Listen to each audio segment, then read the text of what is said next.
And it is great to have you back with us here on Yankees Hot Stove. We are at the Hilton Anatole in Dallas, and joining us now, Yankees manager Aaron Boone. And obviously, Aaron, the news coming down last night that Juan Soto accepted an offer from the New York Mets. You look at him not only from sort of an organizational point, but you managed him. What does it mean to you to not have him in the lineup in 2025? Yeah, I mean, the immediate of learning the news, obviously it stung. I actually, the wheels literally hit the tarmac landing, and I got the alert of, that he had signed with the Mets. So, certainly stings, knowing especially what, Hal and the organization did to try and bring him back and all the efforts that were made.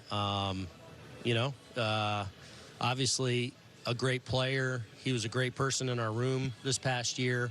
So there's that immediate disappointment, but it's also sports too. Like this doesn't, the best option for us was to bring him back and plug him in and let's go.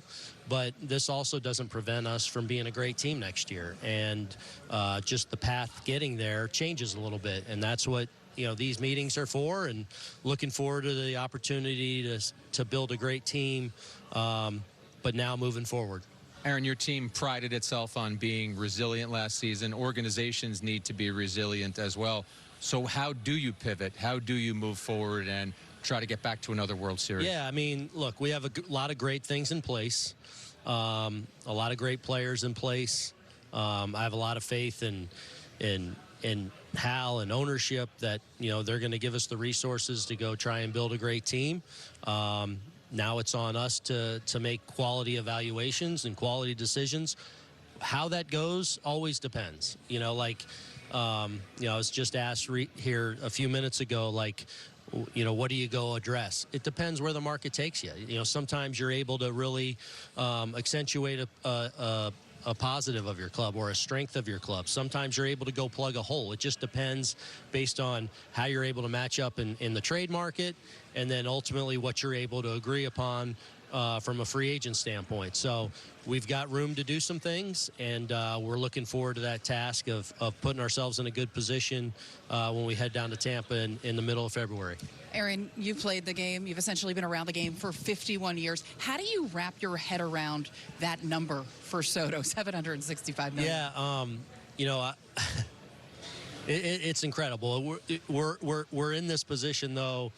It seems like year after year, or certainly every few years, man, Dave Parker just got into the Hall of Fame, and he signed a 3-year or $5 million deal in 1979. It was like, whoa. And then fast forward all these years, the first multi-million-dollar guy, and then Alex Rodriguez signs for $252, and it's hard to wrap your brain around it, but that's where we keep going.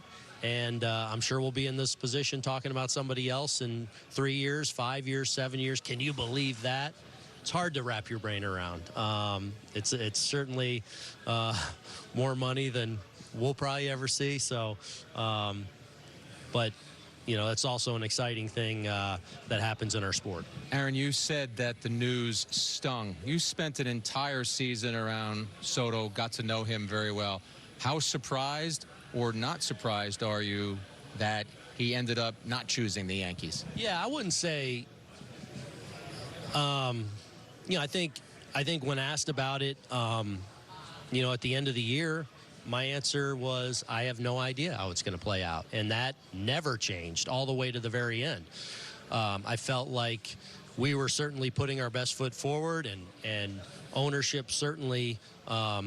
Went above and beyond, to a place we thought this was going to end up. But I never knew. You never know a reason ultimately for somebody making a decision one way or the other.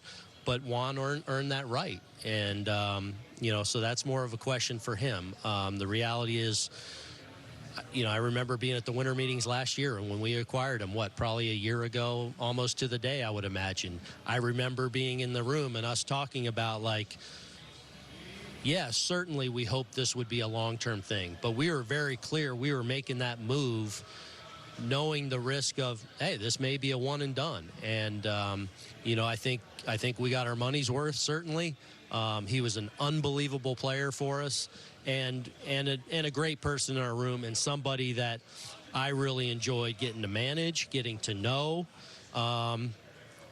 And we don't get to do it moving forward, and that's okay. That's part of sports, and it's on us to pivot and get this thing right moving forward. And there's a lot of ways to do it. Aaron, you mentioned pivoting. Obviously, the roster is far from complete right now, but Juan Soto off the table. Does that mean Aaron Judge will be moving back to right field ideally? Is that where you'd like to see him next year? Yeah, we'll see. Again, one of the great things about Judgey is first off, his ability to play anywhere in the outfield, and also his willingness to do what we need based on how our team shakes out. So we'll see how the team shakes out in the next over the next couple months, what we acquire, what we don't, and then we'll make that decision. But fortunately, Judgey's one of those guys that gives you that flexibility because he is so good out there. Under your stewardship, we've seen the Yankees grow to a World Series team last year. Game 5, I know the way it ended probably nodded everybody in that clubhouse.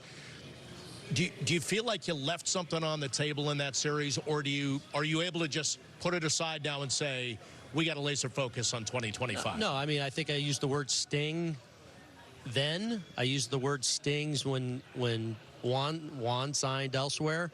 And as I told our guys after, this will sting forever. The losses sting and stay with you. I can remember back to now in my managerial career, some really difficult moments and losses that, again, that's part of the beauty of the sports and what we're playing for. We get to do it on the biggest and brightest stage, and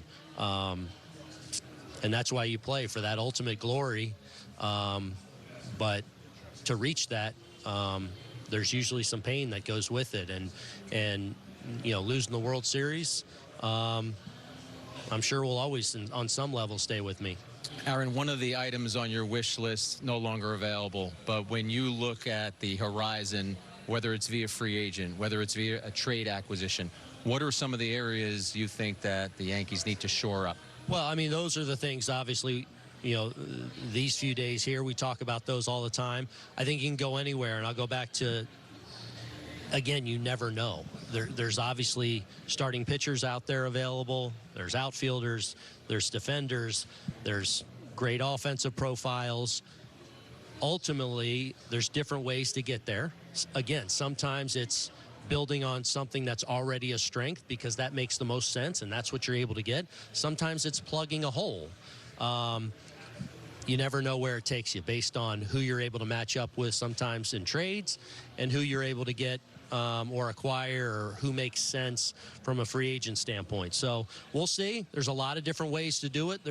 It's on us to get it right and hopefully and trust in our evaluations and make good decisions to give us a chance to hopefully get back to a World Series next year. Aaron, what is this time period like for you as you wait for spring training to roll around and figure out what your roster is going to look like? Do you continue through your mind thinking about, oh, we might get this guy, we might get this guy? How does that work for you?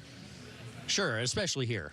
I mean, because you're now holed up, all day with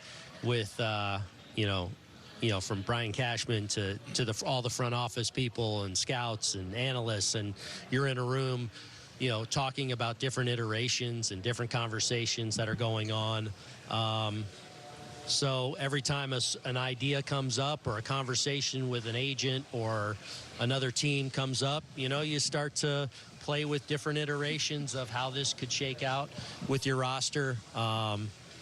So it's it's a fun time. It's an exciting time for the possibilities that do exist. But again, it's something that we got to go out and get right now. And maybe, just maybe, in the next couple days, we'll have more clarity on that. We'll see. Yeah, you never know. Hopefully we start to improve our club slowly but surely, and who knows, maybe it's while we're here. Well, you're Aaron, welcome back. thanks so much. Great to have you with us.